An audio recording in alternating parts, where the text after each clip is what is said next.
আসসালামু আলাইকুম প্রিয় দর্শক, আজ রাতের মধ্যেই যেই 18 জেলায় হতে চলেছে ঝড়, এই 18 জেলার মধ্যে আপনার জেলা রয়েছে কিনা তা জানতে হলে ভিডিওটিকে অবশ্যই শেষ পর্যন্ত দেখুন।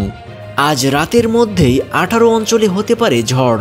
দেশের বিভিন্ন অঞ্চলে গত কয়েকদিন ধরে বৃষ্টি ঝরলেও গরমের দাপট যেন কমছে না কিছুতেই।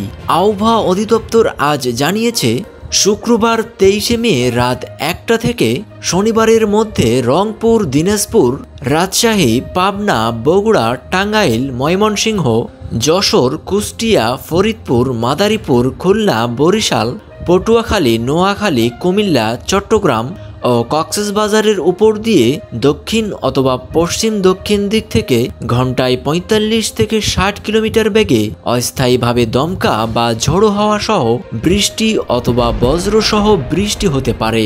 এসব এলাকার নদীবন্দরগুলোকে 1 নম্বর সতর্কতা সংকেত দেখাতে বলেছে আবহাওয়া অধিদপ্তর। এই অবস্থায় আজ রাতের মধ্যেই দেশের 18 জেলার উপর দিয়ে ঘন্টায় সর্বোচ্চ 60 কিলোমিটার বেগে ঝড় বয়ে যেতে পারে বলে জানিয়েছে আবহাওয়া অধিদপ্তর। আপনি কোন জেলা থেকে আমাদের ভিডিওটি দেখছেন, আপনার জেলার নাম আমাদের কমেন্ট বক্সে কমেন্ট করুন। পরবর্তী আপডেট জানতে ভিডিওতে লাইক, সাবস্ক্রাইব করে সাথে থাকুন।